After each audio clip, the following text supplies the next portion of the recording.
In this episode, I'm going to be designing my base so that as a solo player, I can defeat any enemy.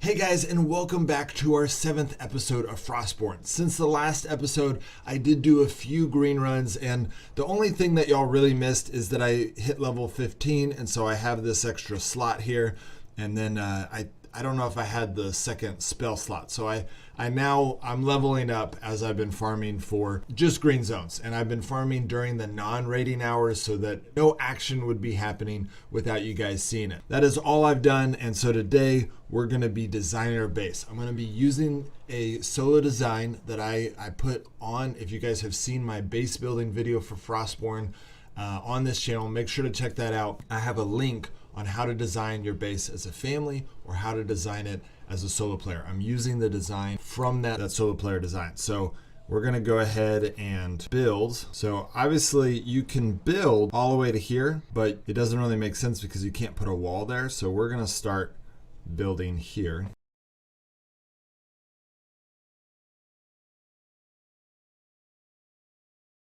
So again, the reason I'm building one space in is because I want to have the wall the first thing that my enemies see. All right, so I'm gonna have to chop down that tree.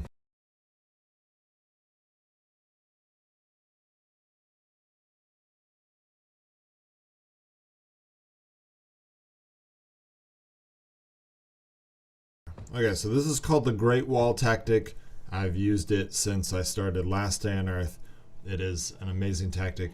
On this design, we're actually going to do kind of a double wall, or I guess a triple wall, Great Wall tactic, and I'll show you guys why that's going to be important once we get built. Y'all will get to see why it's so helpful to have a double wall design. So, man, this is really annoying. Really annoying that it's not jumping where I want it to jump. It's like, why? Why over there? Why would you jump? Alright, devs. I don't know why it's jumping like this, but it seems like it should be better at predicting. Or at least take predictive off. If it can't predict well, then just take prediction off. There we go. There we go. I'm out of wood. No. Let's go to the green zone. We need to get some more wood to work on, you know, building out the base. Oh, I totally didn't get a sneak attack on that guy. That was dumb.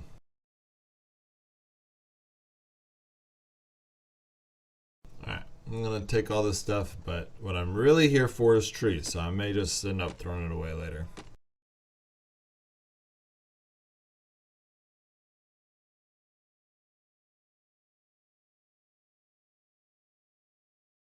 So right now you can see it's about at the 5-minute mark in 8 seconds. If I had logged on in 5 seconds from now, then I wouldn't have even gotten a raiding hour. Like the next 5 minutes people can still raid me, but if I had logged on now instead of when I did, then it would skip the raiding hour. So, little pro tip for you guys. All right. I've got 120 logs. That's pretty good. Let's see what this guy put away, what he didn't want. I'll take that.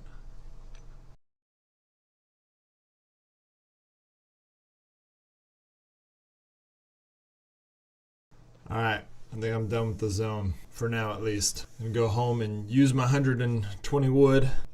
Wow, I'm gonna lose like all my trees using this base design. That is lame. That is truly lame, but having a good base design is more important than it looking pretty, so oh well. Yeah, I don't think I'm going to be able to keep a single tree. That's so sad.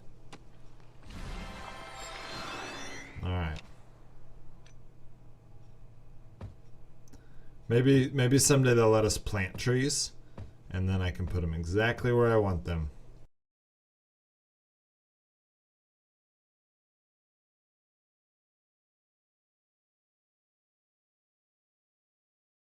Okay, so now let's start building the wall. The most important part is this outer wall is where hopefully I will be fighting most of my PvP. I don't want them to ever get close to my chest.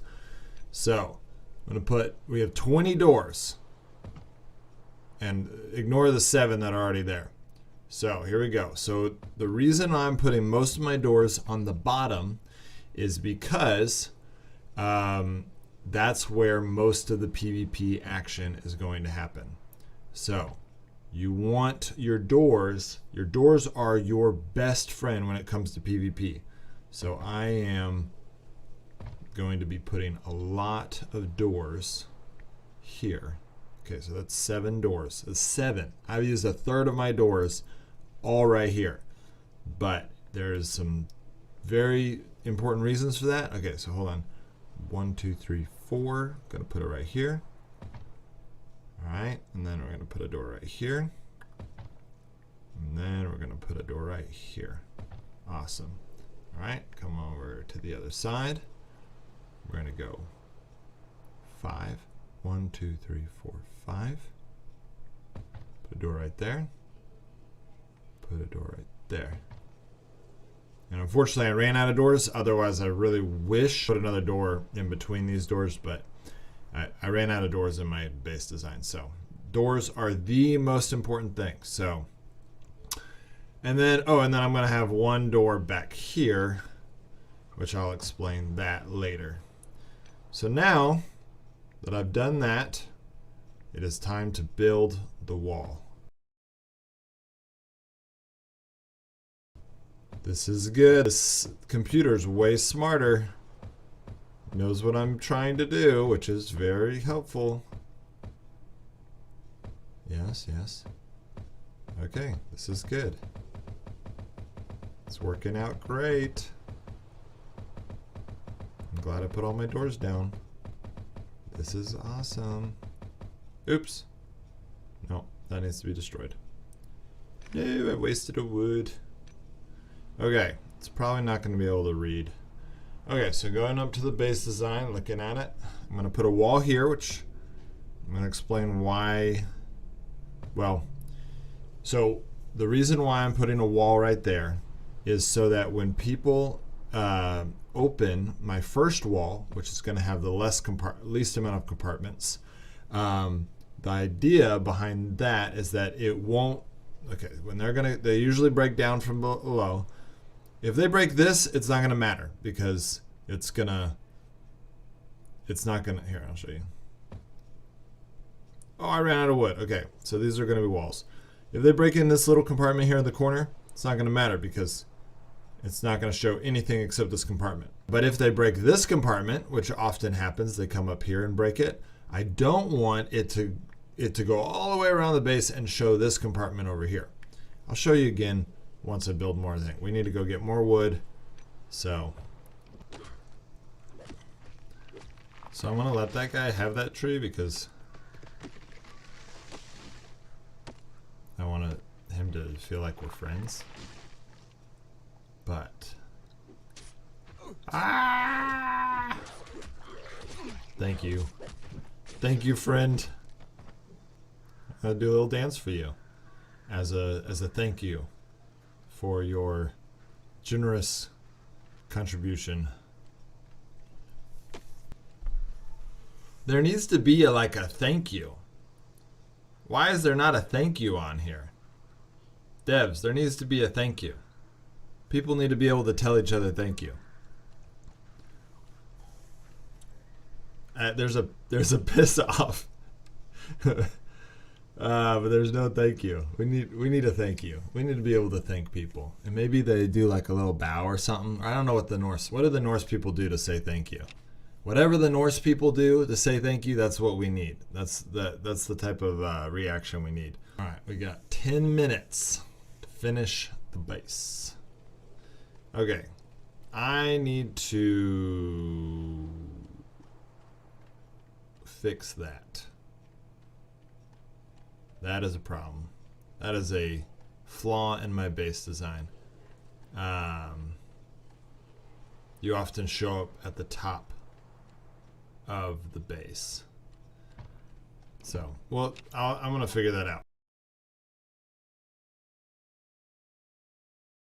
Oh my gosh, this is going to be annoying.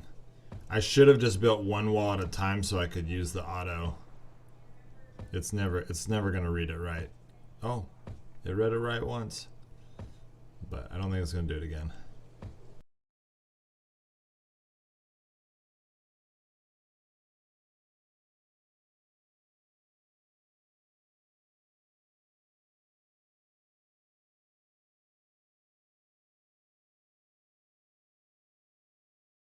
So I may have to change this to give myself an upper thing. I may have to add 2 doors up there and take 2 doors down from here. So I'm going to figure that out. And but here I'm going to show you guys the design of this base first and why it is such a good PvP design.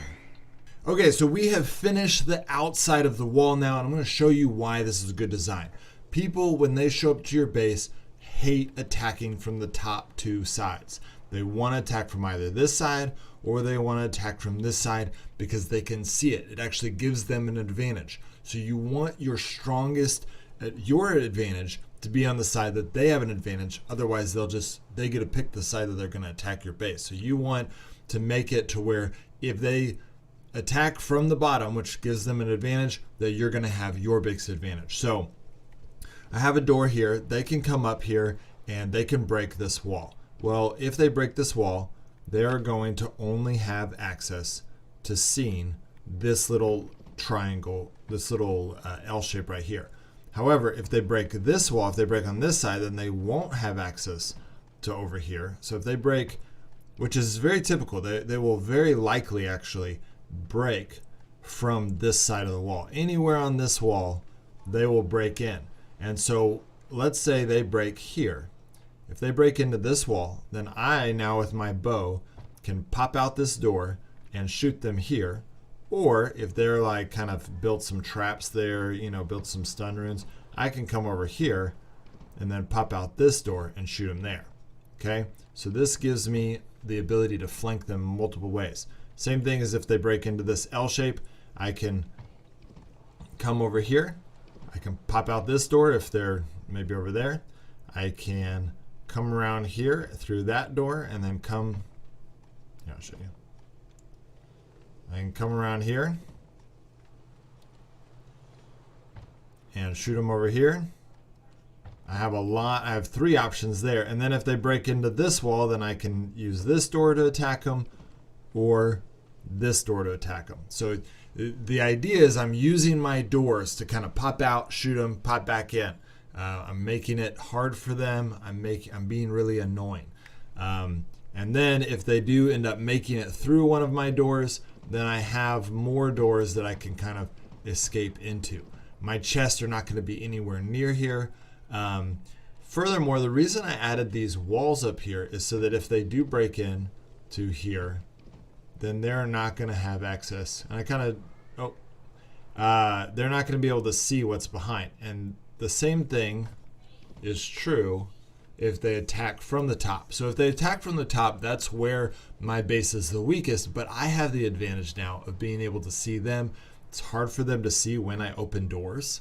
And so I can, if they're over here, like so for example, I put these 2 chests here. If they're trying to raid this chest, they don't know when I pop out and the door comes in, shoot them. They didn't even really realize that I was there, you know, like I pop out, shoot, pop back in, and it's very hard for them. They have the natural disadvantage because they're at the top of my base. So I still have some walls of protection, and then the reason I have that wall there is so if they break, you know, if they break this side, then they won't be able to see this side, and if they break this side, then they won't be able to see this side. And so that's why I have that wall there. And then these chests are going to have some valuable stuff, because the truth is people hate attacking from the top. And so maybe because I'm making this video, people will be like, oh, maybe I should attack from the top. But honestly, I don't think they will, because it gives them such a big disadvantage. And if they come for those chests, they have to break through 2 walls to get to them. I can still just pop a little bit here, shoot with my bow, and it's going to make them, they can't open the chest as long as I shoot them with the bow every time they try to open the chest. So they would have to use a lot of resources just to get that one chest. it's going to waste a ton of time. And my best stuff, of course, is going to be in the inner part of my base. So that's the design behind this base. It's going to be very annoying. It's going to be very heavy PvP oriented so that I can not only defend my base, but also kill the guys. I'm going to be able to flank them in many different ways. The further in they go, so for example, if they break, let's say they break these 3 walls and get into my center area, well, they're still only going to be able to see where those doors are. So I can attack from my inner base, which is going to be here, or I can sneak or just go around out of their sight, come around here, and they can't see me because I'm still in my walls. And then I can hit sneak, and they're over there in my base trying to break it down. Well, they don't even realize I'm totally behind them. You know, they're thinking that's their exit to get out, but it's actually where I can come around, and they don't even realize I'm blocking off of their exit. And so I can put some traps down in the area that they were planning on escaping, and then I could attack them from this side, or I could go around the other side. And but again, I can make them fight me where my doors are. So I'm just showing you guys the double Great Wall tactic in this one. In the next episode, I'm going to show you the inner part of my base, because I have a similar design that's centered around PvP, but that also keeps my stuff safe and allows me to do a really good job of getting the stuff that I need. If I do die while defending my base, I'm going to be able to get fully prepared within seconds to go back out there, fight them again, and get my stuff back. I'm going to show you guys that in my next episode. Alright guys, see you next time.